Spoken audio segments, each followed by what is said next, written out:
Hey YouTube, what's up? This is Ben from shouldigetit.com. Welcome to episode 4 of Shooting Cars. Today I'm going to be talking about locations, weather, and natural lighting. Today, as you can see, I'm actually on a shoot shooting this beautiful Cadillac Escalade from California Wheels, and it's really windy up here, so I'm actually going to be doing a lot of voiceover in this video, but I just kind of want to show you where we're shooting. It's a very empty parking lot. If you're in the Bay Area and you want to shoot here, right across from Levi Stadium.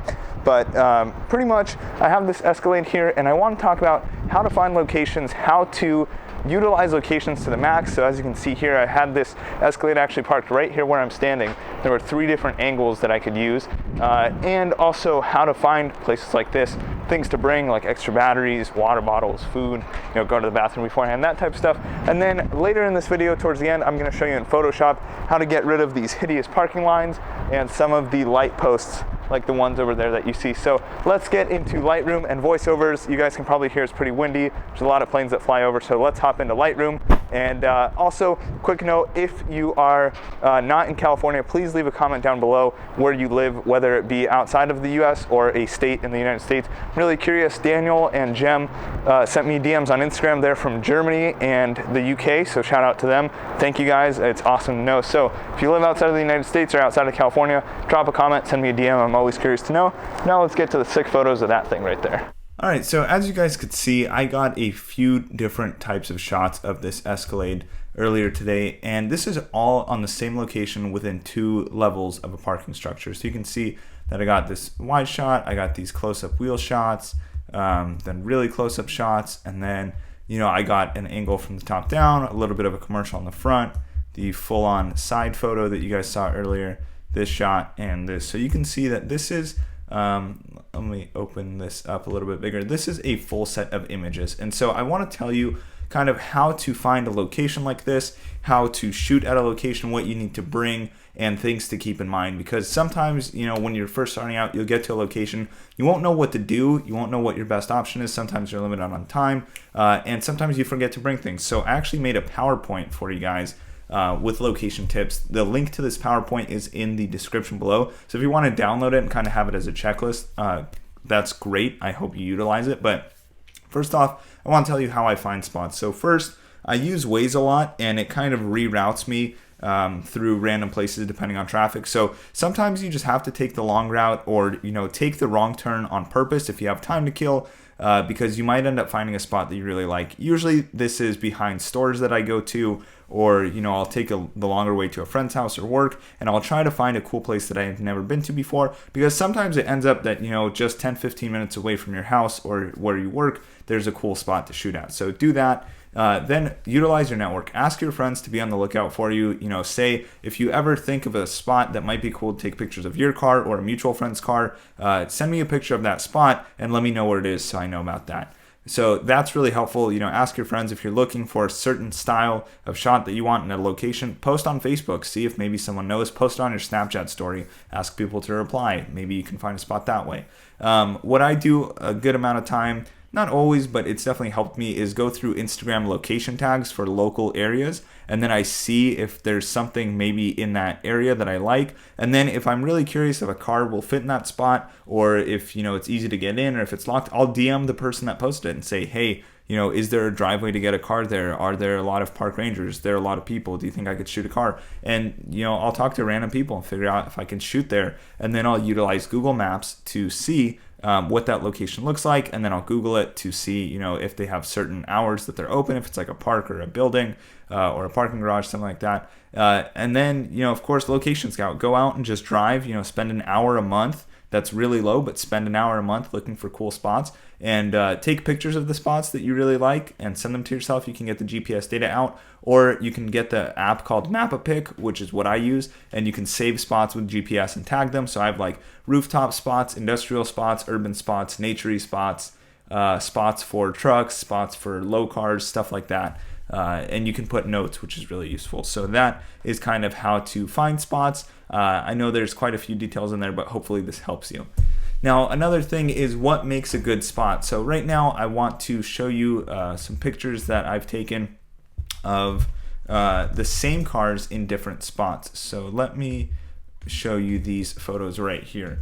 So let me zoom out. I have this G35 that I've shot, so many times now. Here's my latest photo that I really like. So here's before and after for that. This is at the same spot, but just a lot of editing. Just wanted to show off there. I hope you guys like that shot. But this car started, not in the best stages a couple years ago, but I've shot it in a lot of spaces. And keep in mind that the location you choose tells a story. So in this, the story was, that the owner of this car basically is dating his car. So they're out at the park. It was supposed to be a sunset. It wasn't that great, but they're watching the sunset together and they're hanging out. So this isn't really a location that you'd put the car, but it tells a story. And if that's what you want to say, then go for it. Now this shot shows a lot more. This is, more of the car. This shows fall colors, and it's got nice complementary colors. It's got orange, green, red, white, blue, all these colors coming in together really nicely. And what I would recommend is using a color wheel diagram to find complementary or contrasting colors. So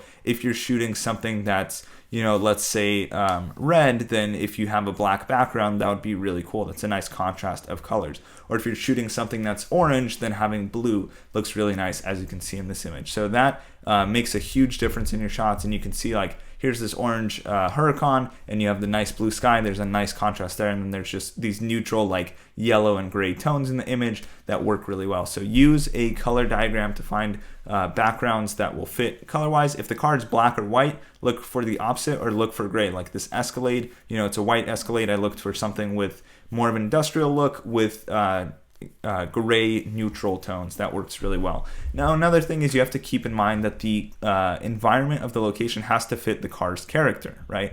So you should not shoot, let's say, like a Jeep on a racetrack, or you shouldn't shoot a lifted truck parked in like a downtown area, unless that's the story of the owner. If the owner dailies like a giant monster truck and goes to downtown with it, shoot it there, right? If that's what they want to portray. But if you look at any sort of car advertisements, they're not going to have like a Rolls-Royce Wraith off-roading. That just doesn't make sense. So make sure that you keep your location and the car in as good of a spot as possible for the overall image. But again, I know sometimes it's not in your control.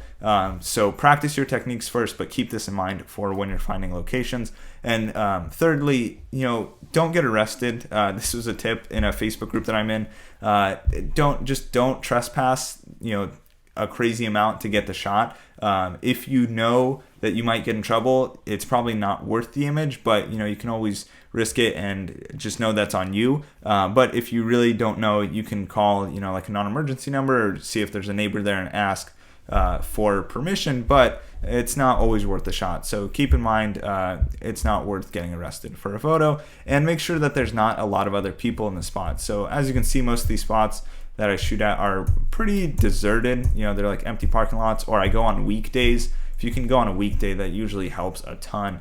And make sure that the light in the location is good, because if you're shooting like a naturey shot and there's a bunch of shadows from the trees, it probably won't look that good. Or if you're shooting in like a downtown area, kind of like these shots right here, and there's way too much light or too many people in the background, it's also not going to look that great. So just something else to keep in mind. Now, I know this is a little bit of a longer video, but I really want to make sure you are fully prepared for shooting on location. Now, here are some things to bring that you probably will not hear in a lot of other videos, and that is clothes that can get you dirty, or that you can get dirty rather. So a lot of times you'll end up lying down on the floor to take a photo, or you will maybe step in like a puddle if it just rained to get the shot.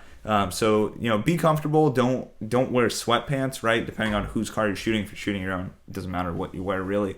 But if you are going to meet like the owner of a Ferrari, you don't have to dress as nice as he does, and you'll probably be surprised. He won't really dress that nice. He'll just wear whatever he wants because he owns a Ferrari. Bring some tools. Also, sometimes you'll have to take off a license plate, tighten your tripod mounts or bolts or whatever it might be. So bring tools. It's very helpful. Also bring cleaning supplies, but make sure the car is washed beforehand if you can control that at all. Bring water for everyone that's involved. So if you have friends coming out, or the owner of the car that you're shooting and yourself, bring water for everyone. It just makes it a lot smoother, because sometimes someone will be like, oh, I'm really thirsty, let's go get a drink somewhere, and it will cut your time short. So bring water and bring a chair for your client. Now, I don't always do this, but this is definitely a nice thing to do. Bring a chair for your client, or if it's cold, keep your car clean and let them sit in your car while you shoot their car, because you're the one hopefully at this point getting paid. So you should keep the client as comfortable as possible while you take photos of their car. So bring warm clothes for yourself as well in case it gets cold. Bring snacks. It's never good shooting when you're hungry.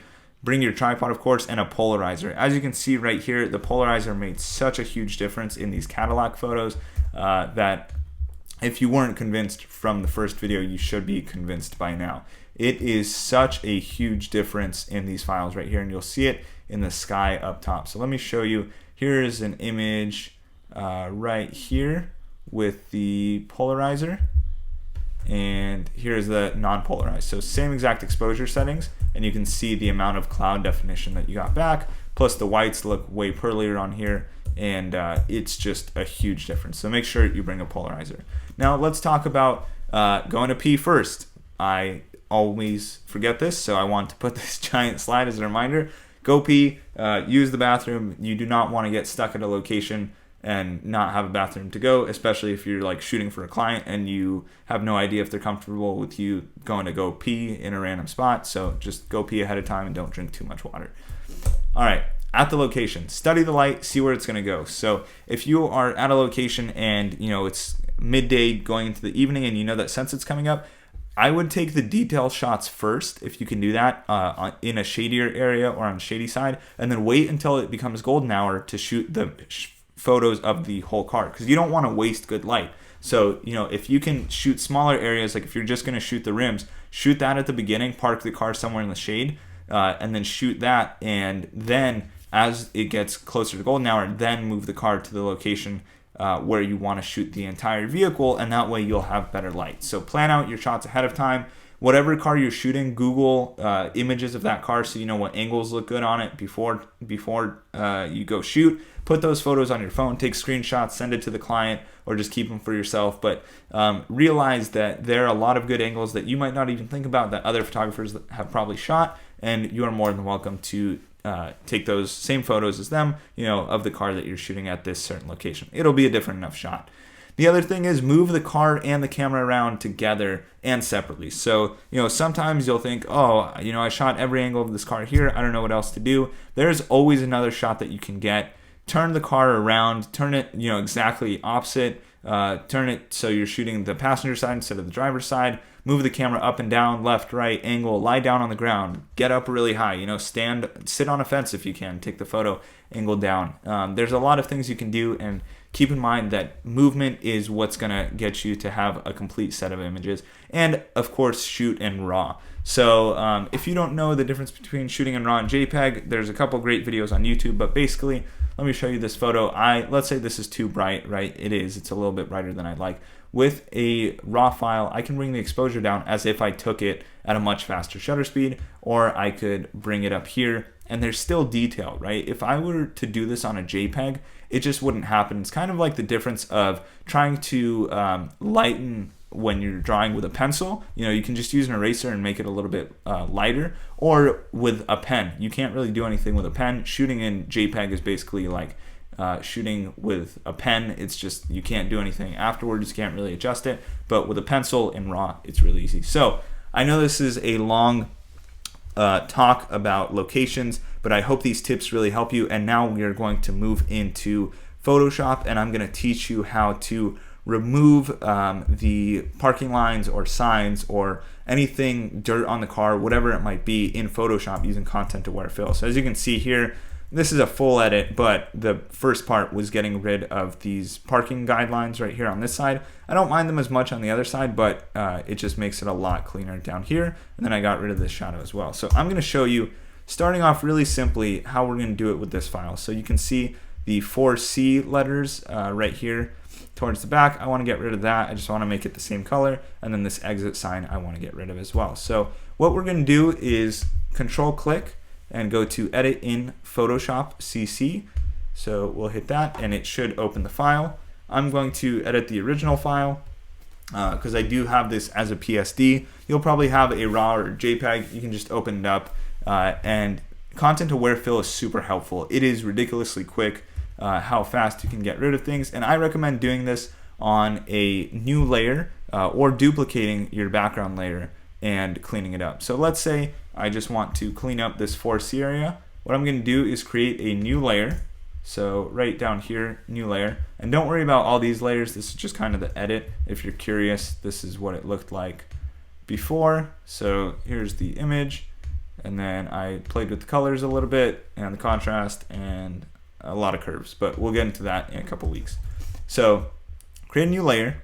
Find the spot that you want to get rid of. Let's say I want to get rid of the C. And choose your patch tool. So press J on your keyboard or go to the patch tool right here. And we're going to select this. Okay. And thankfully there's the same color that we want right next to it. So we're just going to drag and move this over. Okay. And you can see that that filled it up. If I turn off the layer, then that C comes back. So if we mess up, we can just erase it on this layer and try again. Now I want to get rid of this 4. Just going to make a shape, and I'm just using my trackpad here. This isn't even with a tablet or anything. And I'm going to just drag over there, and boom, that 4C is gone, and that makes a big difference between a snapshot and a final image. And once you really start doing this on all your files, you're not going to be able to stop. You're just going to keep looking for stuff to take out. In this photo, I want to keep the Levi's stadium sign, but if I want to get rid of it, I would just probably take this same red color and fill it up going on the side. Now let's get rid of this exit sign. This might be a little bit harder. What I'm going to do here is use the lasso tool. So press L, and we're going to use the polygonal lasso tool. So we're just going to create a shape around this outside a little bit. I don't want to take the whole thing, you know, like right on the lines. I want a little bit more space past it. So we're going to select that and then press J for the patch tool. And we're just going to move this over and try to line it up. So right about here. Looks pretty good. And if we zoom out, nobody is ever going to know. This line, yeah, it ends right here, right there. It just kind of ends. You can see that we made it disappear because the exit sign was there. If we want, we can use the lasso tool again and just make a selection here. And boop. And then press J and move it over. And now the line was never there to begin with, right? So here's before. And there's after. So that cleans up the image nicely. That gets rid of you know, things that you might not want in the image. And then if we want to, we could do the same thing on the light here, but it's the same idea. So that is the patch tool, and I want to show you that really quickly. But now I also want to show you content aware fill. And what I recommend doing more than this patch tool, the patch tool on a new layer I recommend doing at the end. But what I usually do, and I want to show you in a different shot, is content aware fill, and we're going to do this at the beginning. So this file right here, not edited yet, but I just want to show you how to get rid of the top image right here, or the top of the image rather, the light posts. So we're going to open this file in Photoshop CC. And you know, of course, you're going to do your editing in Lightroom first, your contrast, brightness, colors, all that stuff. If you're doing a Lightroom edit, at this point, honestly, guys, I am doing most of my editing in Photoshop for the you know, files that I'm putting together with multiple polarized layers and adjustment layers and all that stuff. But I just want to keep it simple, and I want to show you how to use content aware fill. So here we're going to get rid of the 5C. We're going to get rid of this light post, and then we're going to get rid of this one. So this is going to be the easiest because there's not much around it. And what we're going to do is content aware fill. But in case we mess up, we're going to duplicate this layer. So select your background, hit Command J, and now we have a duplicate. And we'll delete the original later on. So let's use the lasso tool and create a selection around here. So just click a couple times. And since this is all blue nearby without any clouds, it should be really easy to do. And instead of using J, we're going to use content aware fill. So if you go to help, you can type fill up here, and it'll show you the keyboard shortcut, which is Shift F5.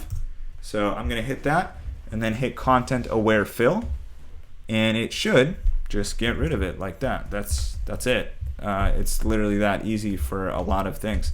So that just got rid of that there. Then let's get rid of this sign right here, and this might be a little bit harder because there's a couple different backgrounds. There's this spot here, and then there's the bluer area, and then there's the sky. So what I'm going to do is get rid of the pole in the sky first. So we're just going to use the keyboard shortcut Shift F5, and you might have to hold Function also on your keyboard, but we're going to get rid of it in segments, and it's looking to be pretty good here.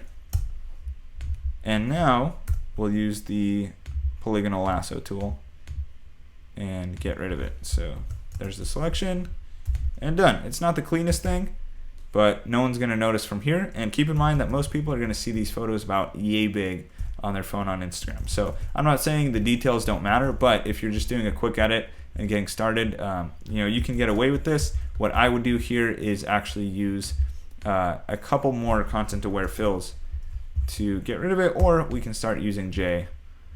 And let's see if it'll fill up. Nope.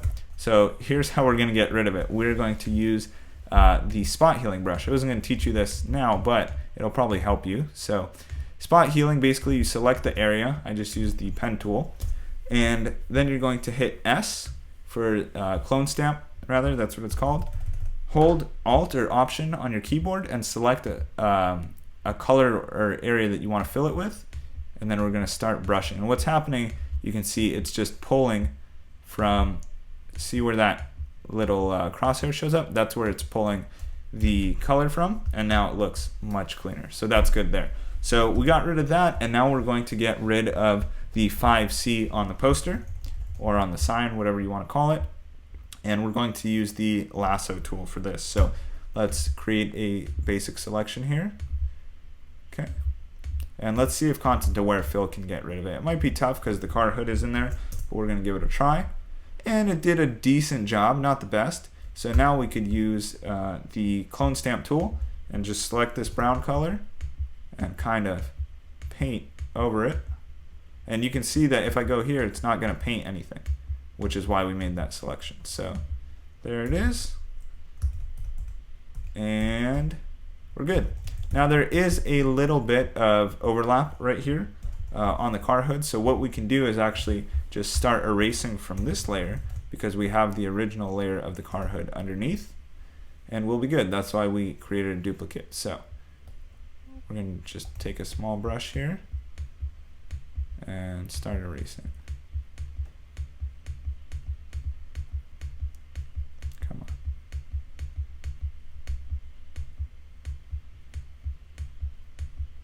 Come on. Let's see.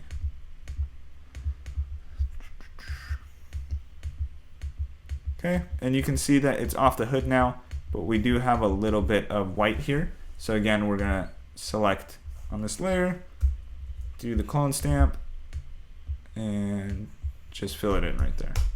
And now we're good. So we got rid of the sign numbers. If we want to get rid of the whole sign, we can just create this whole selection and content aware fill, or just drag from over here using the J tool, the patch tool. We can just drag this part of the wall over and it'll be much cleaner. Now you can also use this to clean reflections off the car, and you can use this to clean dirt on the car if it's muddy or whatnot. And as you can see, it is pretty easy to get rid of stuff. You can get rid of emblems if you want. You can get rid of logos if you don't want a certain logo in the shot. So many things you can do with content aware fill. So I hope you guys enjoyed this tutorial. I know it was much longer than usual, but I want to make sure that I'm actually teaching you stuff and not just saying, oh yeah, it wouldn't be done this way. I want to actually show you every single step. So if you have any questions or specific things that you want to learn, please let me know in a comment below. Comment what country or state you're from. I'm always curious. And if you have questions, DM me on Instagram at @acarphotographer. That's it for this week. I'll see you guys next Thursday at 9 a.m. Pacific Standard Time.